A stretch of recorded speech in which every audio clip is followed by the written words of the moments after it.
लगातार पिछले कुछ दिनों से जो आप यहाँ पर खबरें देख रहे हैं, लगातार बताया जा रहा है कि क्योंकि कांवड़ सीजन जो है वो 11 तारीख से शुरू होने वाला है, उसके बाद से कुछ सख्ती बरती जाती है, कुछ लोगों के लिए सहूलियत की बात होती है, लेकिन उसके साथ साथ जो काम प्रशासन का है वो स्वयंभू धर्म के ठेकेदार जब करने लगते हैं तो उसके बाद मुजफ्फरनगर में जो अभी की स्थिति है वैसी स्थिति बनती नजर आती है। सरकार की तरफ से सिर्फ ये कहा गया कि लाइसेंस सबके पास होना चाहिए जो यहाँ पर अपना खाना परोस रहे हैं, लेकिन उसका मतलब जो धर्म के ठेकेदार हैं उन्होंने इस तरीके से निकाला कि उनके पास अब खुली छूट है, खुला लाइसेंस है कि वो लोगों के पास जाकर, ढाबा ओनर्स के पास जाकर, मालिकों के पास जाकर उनसे पूछें कि आपका धर्म क्या है। अगर नहीं माने तो उसके साथ उनके साथ जोर ज़बरदस्ती करें, और इसी का एक मामला सामने आया था जिसको देखते हुए हम यहाँ पर मुजफ्फरनगर पहुँचे।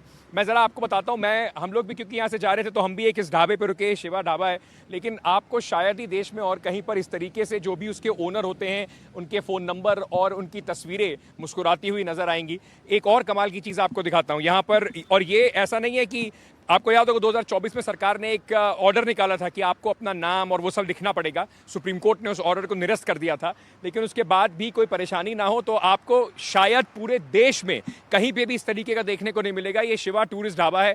डायरेक्टर कौन है, मैनेजर कौन है, कैशियर कौन है, उसके बाद कारीगर कौन है, किचन स्टाफ में कौन कौन लोग हैं, स्वीपर कौन है, वेटर कौन है, वॉशिंग स्टाफ कौन है, उन सबके नाम यहाँ पर फ़ोन नंबर के साथ लिख कर लगाए गए हैं, क्योंकि कोई भी नहीं चाहता जिसको धंधा करना हो, जिसको काम करना हो, कि उसको बार बार आकर लोग परेशान करें।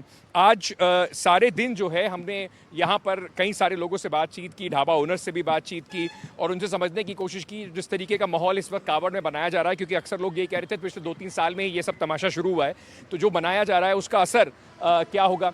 मैं ज़रा चलता हूँ और यहाँ पर जो शिवा ढाबा के जो मालिक हैं उनसे ज़रा बात करते हैं। भाई साहब बहुत बहुत शुक्रिया, धन्यवाद, स्वागत आपका एनडीटीवी में। सबसे पहले आपसे यही समझना चाहता हूँ, कितने सालों से आपका ढाबा है यहाँ पर? जी यहाँ से 8 सालों से 8 सालों से 8 साल हो गए जी। क्या ये जो कांवड़ वाला समय रहता है इसमें कुछ लोगों को अक्सर दिक्कतें देखनी पड़ती हैं? क्या ज़्यादा सख्ती होती है प्रशासन की तरफ से? क्योंकि कई बार अब देखने को मिल रहा है कि जो लोग हैं, बहुत सारे लोग खुद ही आके चेक करने की कोशिश कर रहे हैं कि आप बताइए आपकी ओनरशिप क्या है और आप कौन हैं। जी हमें उस बात से कोई प्रॉब्लम नहीं है, हमारा सब कुछ सही है, हम बिल्कुल ऐसा ही रखते हैं। और हमारा संचालक है मैडम वंदना शर्मा, जो मतलब ओनर हैं, और यहाँ संचालक है गगन शर्मा मेरा नाम है, मैं यहाँ पे देखता हूँ। जी, किसी ने कहा आपको ये सब टूरिस्ट ये जो पोस्टर है लगाने के लिए सबके नाम के साथ, या खुद लगाया आप? हाँ जी, बोलते हैं प्रशासन लोग सब, तो लगा दिया, उस चीज़ से हमें कोई प्रॉब्लम नहीं है जी। यहाँ जो लोग आते हैं खाना वाना खाने के लिए, उसमें कौन आ रहा है कौन जा रहा है, इससे आपको कोई दिक्कत होती है? नहीं, हमें कोई प्रॉब्लम हो, कोई भी हो जी, धर्म जाति से हमें कोई मतलब नहीं है। कस्टमर है, कस्टमर हमारे लिए भगवान का रूप है, जैसा बिल्कुल कोई भी आए हमारे दरवाजे उसके लिए खुले हुए हैं। बिल्कुल खुले हुए हैं जी। कस्टमर होते हैं सब हमारे लिए तो भगवान है। बिल्कुल सही बात है जी। बहुत बहुत शुक्रिया हमसे बात करने के लिए। तो जैसे ये भाई साहब बता रहे थे, देखिए इनको काम करना है, कोई भी आए इनका जो जिस सफाई से अपना काम करना है, लोग आएँ खाना खाएं और अपनी इन मंजिलों को आगे निकलें, इसी को देखकर ये अपना यहाँ पर काम करते हैं। लेकिन दिक्कत कहाँ आती है, जब आकर इस तरीके से जाँच के लिए जिनको, अगर जो खाद्य डिपार्टमेंट है यानी कि जो फूड प्रोसेसिंग डिपार्टमेंट है वो अगर यहाँ पर जांच करे, वो कहे कि देखिए खाना कैसा है, अच्छा है या नहीं है, तो समझ में आता है। प्रशासन आके जांच करे तो समझ में आता है, लेकिन लोग खुद ही जब ये सब जांच शुरू कर देते हैं तो क्या कानून से कुछ लोग ऊपर हैं और उन्हें खुली छूट क्यों दी जा रही है, ये एक बड़ा सवाल बनकर सामने उभरता है। आज जैसे हमने देखा, एक स्वामी यशवीर महाराज हैं, उनका वो वीडियो बड़ा वायरल हुआ कि उनके लोग एक ढाबे पर जाकर, जिस ढाबे का नाम जो था वो पंडित शुद्ध शाकाहारी भोजनालय था, वहाँ पर जो स्टाफ था उसमें से कुछ स्टाफ, कोई मुसलमान था जिसने अपना नाम हिंदू बताया, उसके बाद उसको अंदर लेके गए, उसके साथ मार पिटाई की गई और आरोप ऐसा लगाया जा रहा है कि उसे कपड़े उतार के उसका धर्म जांचने की कोशिश की गई। ये जो स्वामी यशवीर महाराज जी हैं, कुछ देर पहले इनको उत्तराखंड जा रहे थे ये इस तरह की चेकिंग करने के लिए। इनका भी मूड करा कि अब मुजफ्फरनगर में काफ़ी हो गया, अब उत्तराखंड की तरफ चलते हैं, हरिद्वार जाकर ये जो पूरा कांवड़ का रास्ता है वहाँ पर ये अपनी यही चेकिंग करने जा रहे थे। किसी ने इनको कहा नहीं, इनके पास कोई पत्र नहीं, उसके बाद भी इनके अधिकार क्षेत्र के बाहर ये इस तरीके के काम करते घूम रहे थे। अब इनको वहाँ पर उत्तराखंड में पुलिस ने बॉर्डर पर रोक लिया है। तो सुबह से इस तरीके का यहाँ पर हंगामा जो है वो कई जगह पर मचा हुआ है और कुछ लोग ढाबे ढाबे जाकर लोगों से उनके पहचान पत्र, उनकी पहचान जानने की जो एक कवायद है उन्होंने लगातार लगा रखी है। यशवीर जो है महाराज, अपने आप को कहते हैं स्वामी यशवीर महाराज, इन्होंने कहा कि हम सनातन के ठेकेदार हैं और हम तय करेंगे कि लोग यहाँ पर किस तरीके से अपना जो काम है उसका संचालन कर सकें। मैं एक बात ज़रूर आपको बताना चाहता हूँ, इसमें किसी को दिक्कत नहीं है कि किसी भी ढाबे की चेकिंग हो कि खाने की शुद्धता क्या है। उस शुद्धता की चेकिंग करने का काम सरकार का है। अगर कोई अपनी फॉल्स आइडेंटिटी से काम कर रहा है, उसका काम भी सरकार का है देखने का। आपको याद होगा 2024 में सुप्रीम कोर्ट ने जो उत्तर प्रदेश सरकार का एक पूरा ऑर्डर जो था, उत्तर प्रदेश सरकार का जो एक निर्देश था, उसके ऊपर सुप्रीम कोर्ट ने स्टे लगाया था और कहा था कि आप लोगों को बाध्य नहीं कर सकते कि वो अपना नाम लिखकर अपने ढाबे चलाएं। ये डिस्क्रिमिनेटरी हो सकता है। उसके बाद भी यहाँ पर इस तरीके का माहौल बनाया जा रहा है। स्वामी यशवीर महाराज से कुछ देर पहले मैंने बात की, उन्होंने क्या कहा आपको सुनाते हैं। आवाज उठाना सबका अधिकार है। आवाज उठाना और लोगों के कपड़े उतरवाना, उनकी पैंट उतरवा के चेक करना, ये क्या ये सन्यासी का काम होता है? देखिए, हम लोग सन्यासी हैं। हम अगर कोई किसी को नंगा कर दे और हम वहाँ से गुजर रहे हों तो किए हुए नंगे मनुष्य के ऊपर हम अपनी चादर डाल देंगे एकदम। सन्यासी का धर्म नहीं होता। और ये झूठा आरोप लगाया गया और हम पहले दिन से कह रहे थे, जिस दिन आरोप लगाया कि ये झूठा आरोप है, न किसी की पिटाई हुई और न किसी की पैंट उतारी गई। और जो अपने को गोपाल कह रहा है, ये गोपाल नहीं है, ये मुस्लिम है। और अब उसकी पहचान हो चुकी है। उस पर कानूनी कार्रवाई करे, पुलिस करे, वो पुलिस का काम है। आप कौन हो 24 घंटे की लोगों को अल्टीमेटम देने वाले, उनको पैंट उतरवाने वाले? और अब मैं आपसे अगर पूछने लगूं, आप हिंदू हो, अपने आप धोती खोल के दिखाओ, ये कोई ठीक बात लगेगी आपको? नहीं लगेगी ना, बुरी बात लगेगी ना आपको। ये किसी के लिए भी, कोई भी आदमी को अगर इस तरीके से बोला जाएगा, वो खराब बात होगी, गलत बात होगी। तो ये बात क्यों करी जाए? नहीं, आपको ये किसने अधिकार दिया ये प्रश्न करने के लिए? आप भी अगर भोजन करने लगे, आपको शंका हो जाए, आप भी आधार कार्ड मांगोगे। मैं क्यों मांगूंगा आधार कार्ड सर? मेरा क्या मतलब है आधार कार्ड मांगने का? मीडिया वाले कुछ ऐसे हो गए हैं, ये मीडिया वाले अपने को सेकुलर दिखाते हैं, ये भी ध्यान रखना। सेक्युलर दिखाने की जरूरत क्या है? ये देश सेक्युलर है, सेक्युलर रहेगा। नहीं, मीडिया में देश सेक्युलर है, किसने कहा है? नहीं, देश सेकुलर नहीं, ये सापेक्ष है, ये सनातन धर्म का। किसने बताया? सरकार ने आपको बताया? नहीं, सरकार से क्या? देश का जो कॉन्स्टिट्यूशन है, एक मिनट सुन लीजिए, आप पहले सुनिए। नहीं, देश तो सेक्युलर है, आपके कहने से देश सनातन नहीं होता। नहीं, आपके कहने से भी सेकुलर होगा। क्यों? तो कानून से चलता है ना। सरकार आपकी कहती है कि ये देश सेक्युलर है। मैं कह रहा हूँ आपके सरकार आपकी ये कहती है कि देश सेक्युलर है। आपका जो कॉन्स्टिट्यूशन है, संविधान चलेगा ना। देश संविधान से चलेगा? किस देश संविधान से और कानून से चलेगा क्या, या मेरे और आपके कहने से चलेगा? देखिए, पहले आप मुझे ये बताओ, देश किससे चलेगा? आप प्रश्न कर रहे हो, उत्तर तो लो। पहले उसका जवाब तो दो। पहले आप जवाब तो दो। देश संविधान से चलेगा, कानून से चलेगा? किससे चलेगा? हिंदी भाषा बोलो। किससे चलेगा? संविधान हिंदी है, संविधान और कानून हिंदी है। आप हमें ये बताइए, सनातन धर्म के हिंदू देवी देवताओं के बोर्ड लगाने का, हिंदुओं के नाम से खाद्य पदार्थ की दुकान चलाने का मुसलमानों को सर्टिफिकेट किसने दिया? आपने उनसे नहीं पूछा? सरकार करेगी ना वो काम। आप क्यों करोगे ना?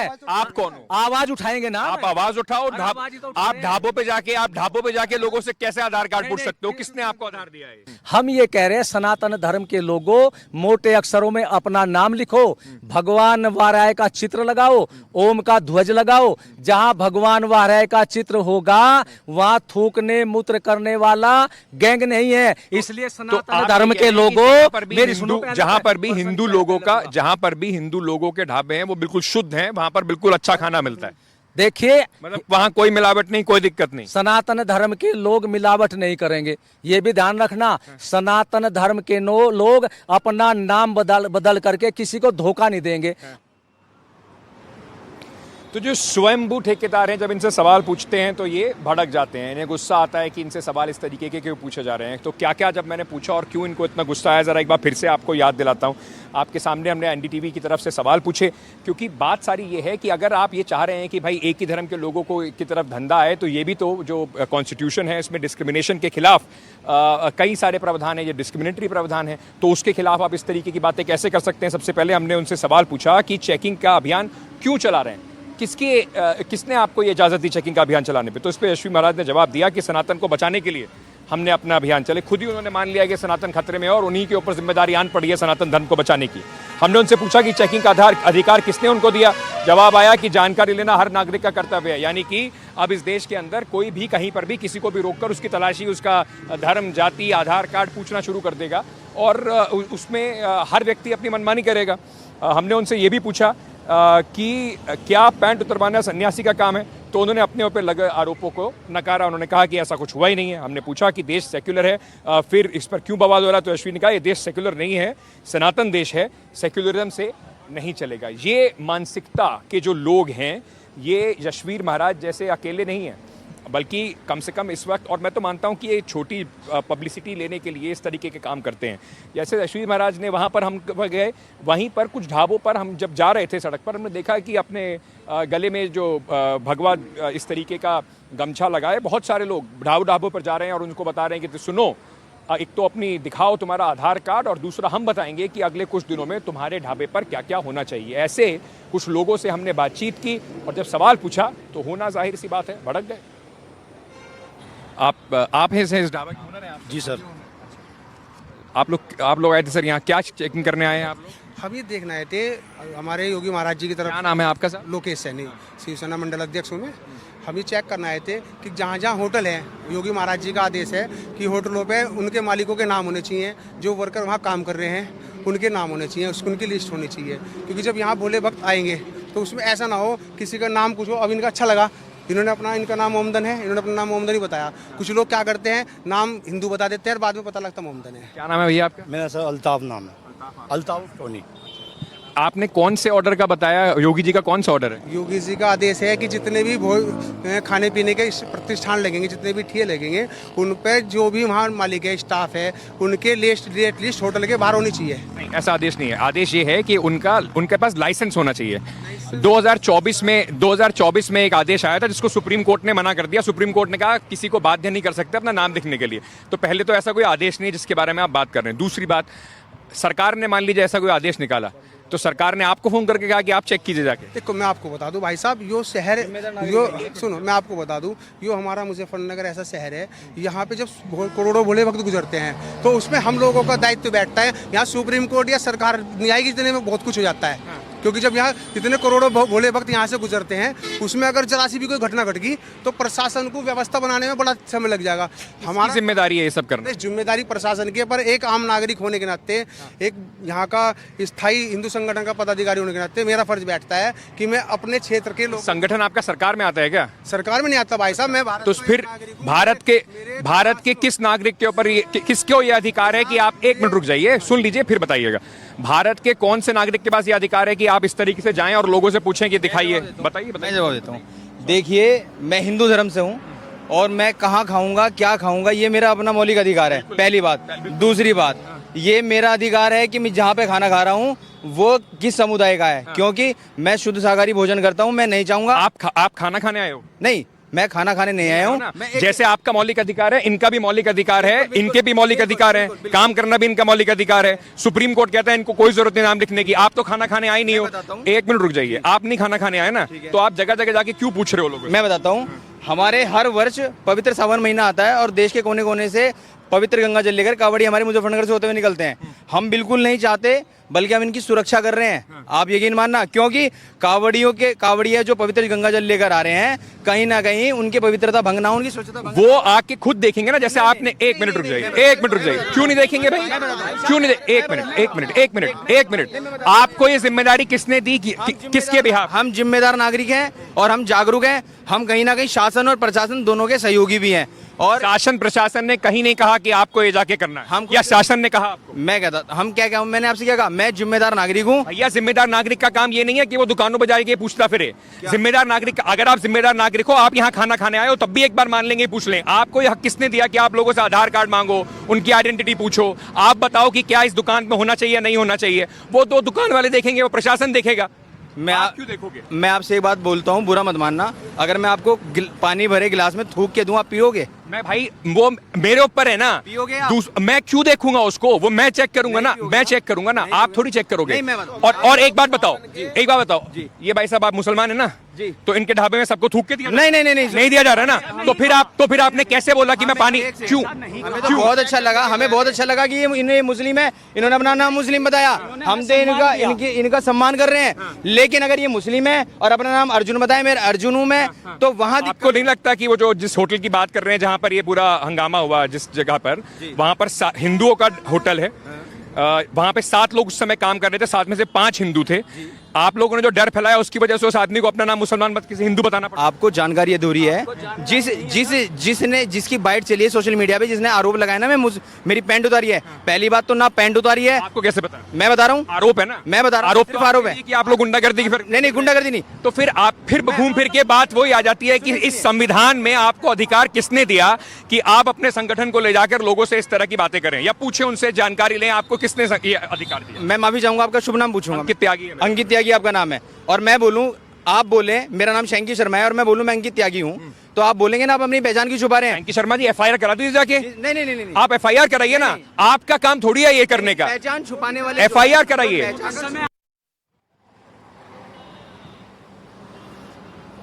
तो ये जिस तरीके का एक माहौल है और जिस तरीके के ये लोग हैं, जब तक इन पर अंकुश नहीं लगेगा ये इस तरह की बहस ही करेंगे। ये यही कहेंगे कि हम कर रहे हैं, हमारी जिम्मेदारी है, हम ठेकेदार हैं। अब आप सोच के देखिए, देश के हर कोने में अगर लोग अपने ऊपर सारी जिम्मेदारी ले लें और उसके बाद बैरिकेड लगाकर सड़क पर चेकिंग करनी शुरू कर दें कि हम वाहन चेक करेंगे कि किसका हिंदू का वाहन है या मुसलमान का वाहन है या किसी और का वाहन है, तो क्या देश इस तरीके के जो तत्व हैं उनसे चलेगा या कानून से और संविधान से चलेगा?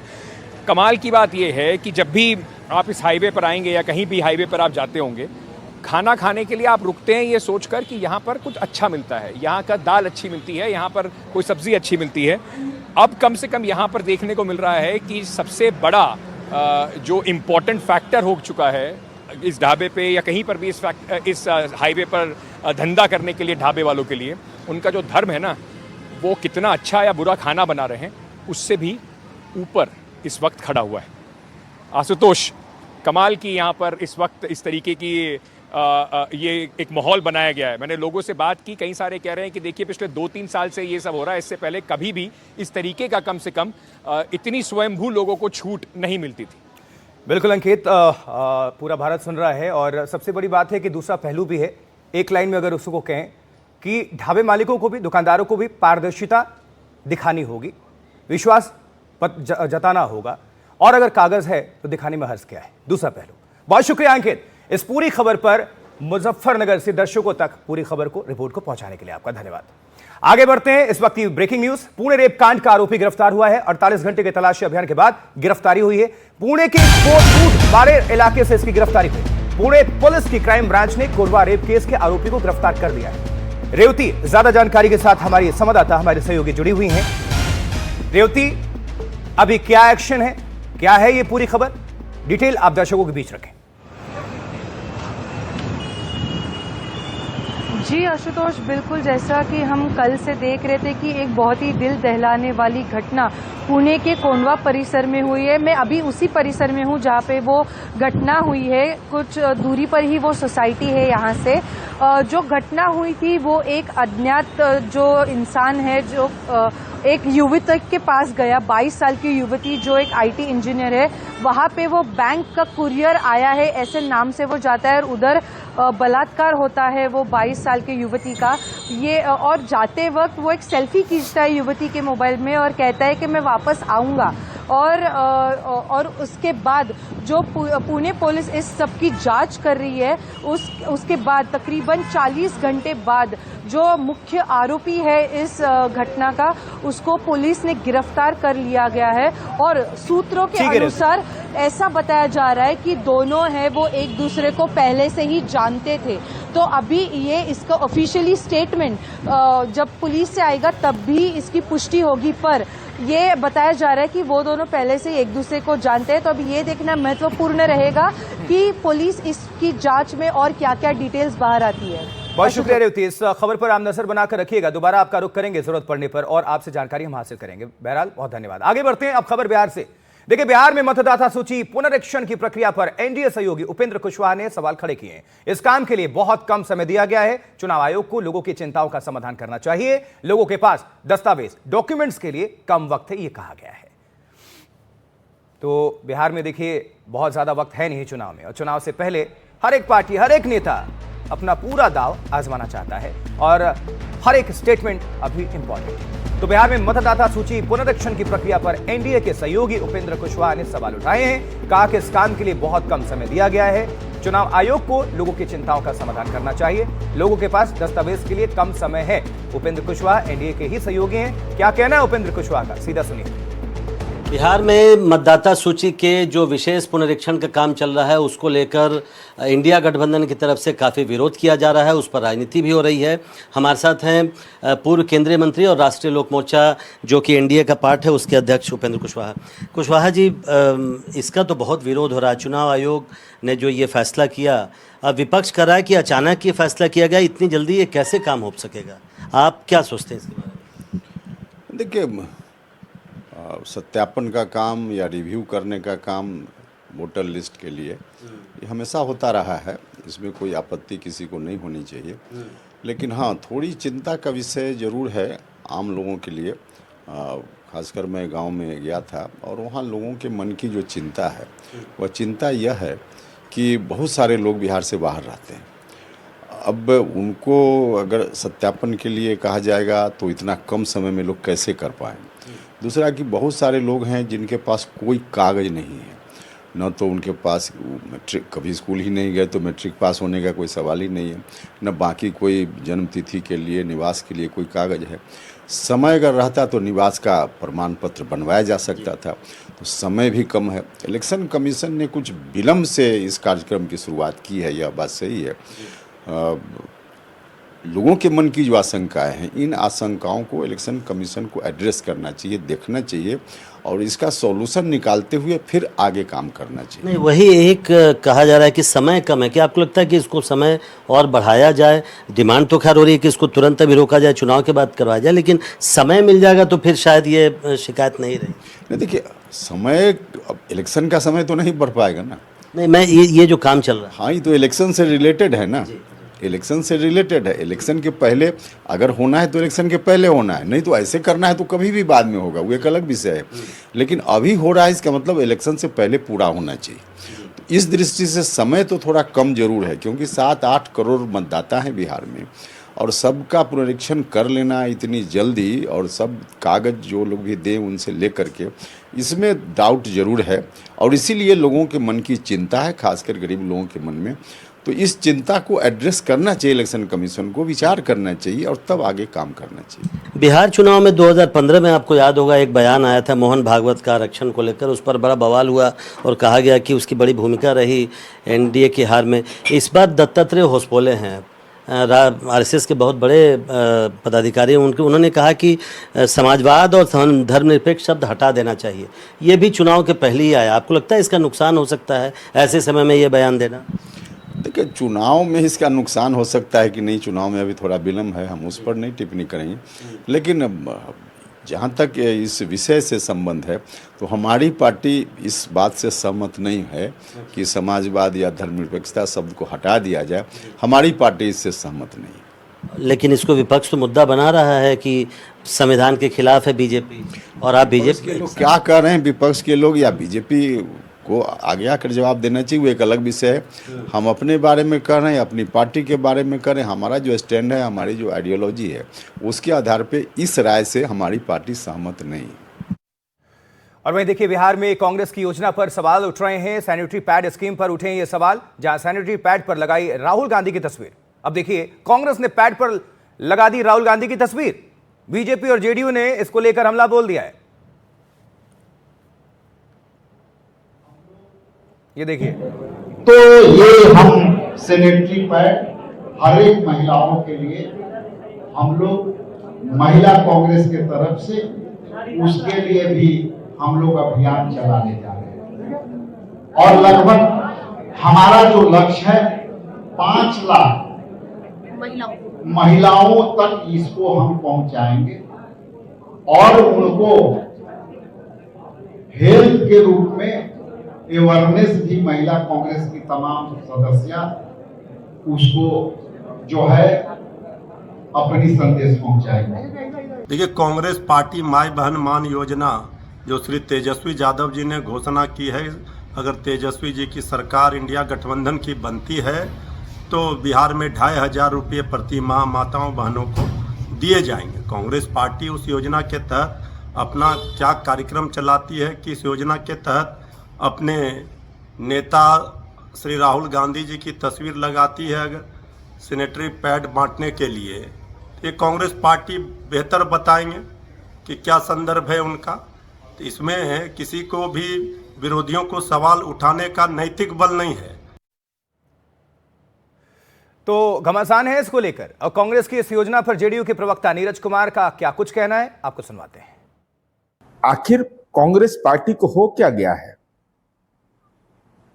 अरे जिस सवाल की आप चर्चा करते हैं, नीतीश कुमार जी तो उसके मानक के रूप में बेटियों को उड़ान भराने के लिए, सशक्तिकरण के लिए, महिलाओं के सशक्तिकरण के लिए, उनके स्वास्थ्य संबंधी सुविधाओं में सुधार के लिए, इन तमाम सवालों पर तो हम लगातार काम कर रहे हैं।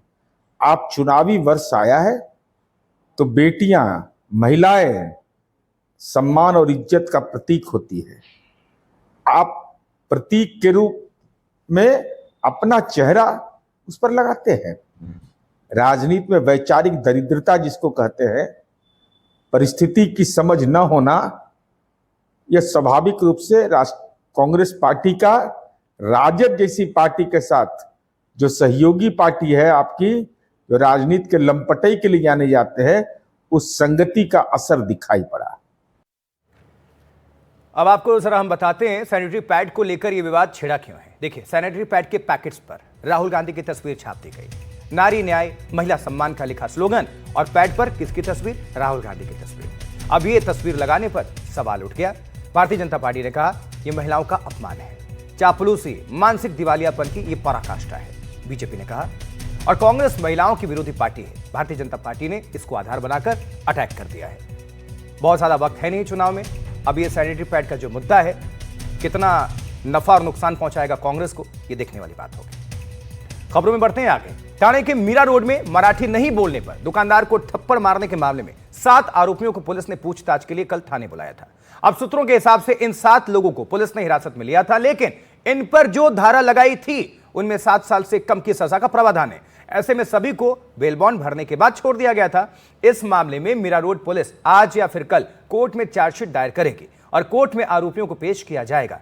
हालांकि देश भर से मांग हो रही है कि सख्त से सख्त सजा होनी चाहिए। यह ट्रेंड खतरनाक है। भारत में जो विभिन्न भाषाएं हैं वो सबकी अपनी एक अहमियत है। बहुत सारे हिंदी भाषी लोग वहां रहते हैं। फिर अगर सब राज्य, जहां पर अगर कोई मराठी है, कोई जम्मू कश्मीर से, कोई पंजाब से है, अगर सब इस युद्ध में कूद पड़े तो क्या होगा देश का। इस मुद्दे पर कांग्रेस नेता नाना पटोले ने महाराष्ट्र सरकार पर आरोप लगाए। उन्होंने कहा कि बीजेपी फूट की राजनीति करना चाहती है ताकि उसको इसका फायदा बीएमसी चुनाव में मिले। नाना लगातार एनडीटीवी कैंपेन चला रहा है। जिस तरीके से एमएनएस गुंडागर्दी कर रही है, उस शॉपकीपर को जो मारा गया है, अभी तक उस पर सख्त कार्रवाई की नहीं जा रही है सरकार के द्वारा। कांग्रेस इसे कैसे देखती है? देखो, जो घटना हुई है उस घटना का कांग्रेस पार्टी निषेध करती है। एक दूसरा इशू ऐसा है कि सरकार ने तुरंत एक्शन लेना चाहिए, कड़ी से कड़ी सज़ा देना चाहिए। मुंबई ये शहर मेट्रोपोलियन है, दुनिया भर के लोग मुंबई शहर में रहते हैं। तुम्हारा संविधान ने अधिकार जो दिया है सबको अपने अपने भाषा और अपने धर्म के प्यार करने का अधिकार दिया है, लेकिन किसी को ज़बरदस्ती करने का अधिकार नहीं दिया है। अगर सरकार कार्रवाई नहीं करती तो हमको ये कहना पड़ेगा कि ये सरकार निर्मित कांड था और ये कांड करना सरकार ने बंद करना चाहिए और इस तरह से दहशत पैदा करने का काम वो ना करे। ये सरकार को हम सूचना देते हैं। और सरकार ही महाराष्ट्र में आने वाली लोकल बॉडी चुनाव की तैयारी में लगी हुई है और ऐसे ही विभाजन कर क्योंकि बीजेपी का मेन शस्त्र जो है चुनाव का, आपस में लड़ा दो और उसका फायदा अपन लो। अंग्रेज जैसे थे डिवाइड एंड रूल, वैसे वो बीजेपी का काम है। लेकिन लोकतंत्र है, ये बीजेपी ने ध्यान रखना चाहिए। इस तरह से भाषा और जाति में फर्क लगाकर लोगों को मारपीट किया जाता होगा और ऐसे विचारधारा के लोगों को अगर सरकार कार्रवाई नहीं करती तो ये सरकार प्रायोजित है। और वहीं देखिए, इस बीच शिवसेना शिंदे गुट के नेता और महाराष्ट्र के गृह राज्य मंत्री योगेंद्र कदम का क्या कुछ कहना है, ये भी सुनते हैं। महाराष्ट्र में मराठी तो बोलनी ही पड़ेगी। अगर मराठी नहीं आती है तो आपका ये एटीट्यूड नहीं चलेगा कि हम मराठी बोलेंगे नहीं। हम कोशिश करेंगे ऐसा वो एक बता सकते हैं, बोल सकते हैं। तो मेरे ख्याल से देखिए, हमें किसी और लैंग्वेज का अपमान हमें करना नहीं है, लेकिन मराठी में अगर कोई महाराष्ट्र में कोई मराठी को डिसरिस्पेक्ट करता है तो बिल्कुल वहां पे हमारे कायदा हम लागू करेंगे, उस पर कार्रवाई करेंगे। जो भी है, जिन्होंने भी उनको मारपीट की है, बिल्कुल उनको एक ही संदेश देंगे कि कायदा आप हाथ में मत लीजिए, जो भी कंसर्न पर्सन की आप कंप्लेंट फाइल कीजिए, उसके अगेंस्ट कार्रवाई की जाएगी।